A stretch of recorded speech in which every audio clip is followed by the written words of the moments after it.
I am Chris Stark, and this is the first of a years-long monthly podcast that we're going to do with CatchMark to discuss my breast cancer journey.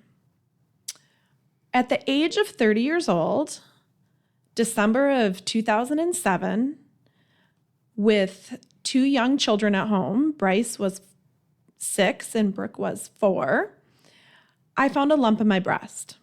I found it on my own while doing a monthly self-breast exam, and that immediately shocked us. I went to my doctor, who sent me directly to a radiologist who did a mammogram and an ultrasound, and within a week, I was having a lumpectomy and a biopsy to determine that I indeed had early stage breast cancer.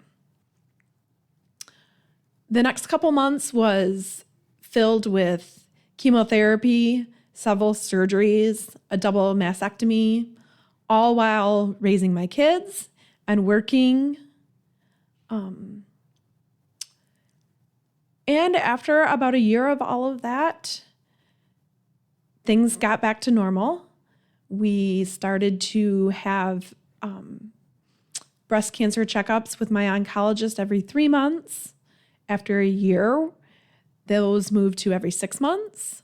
And then we hit 5 years, the magical marker in the cancer world where I had been cancer-free for 5 years.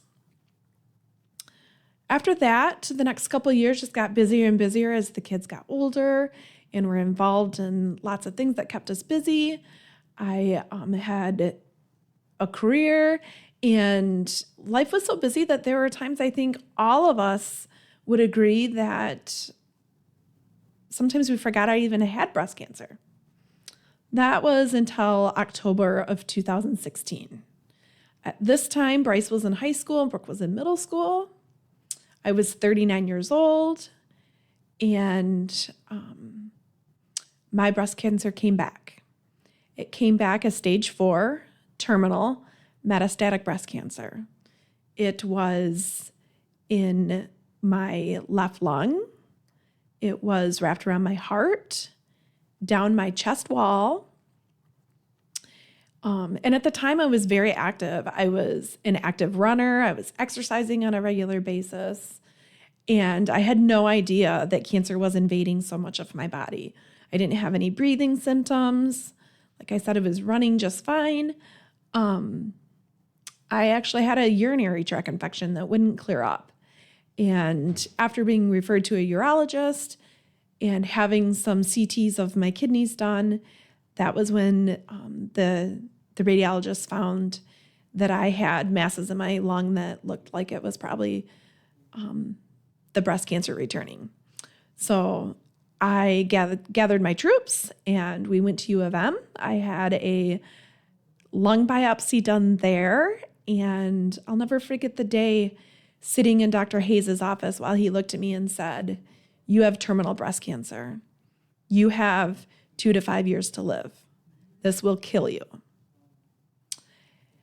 So we absorbed all of that, worked with Dr. Hayes at U of M and my local oncologist in Muskegon, Dr. Alguire, and we came up with a treatment plan.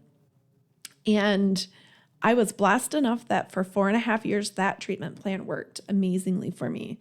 I continued with my career, continued being busy with my family, learning to live with life over cancer.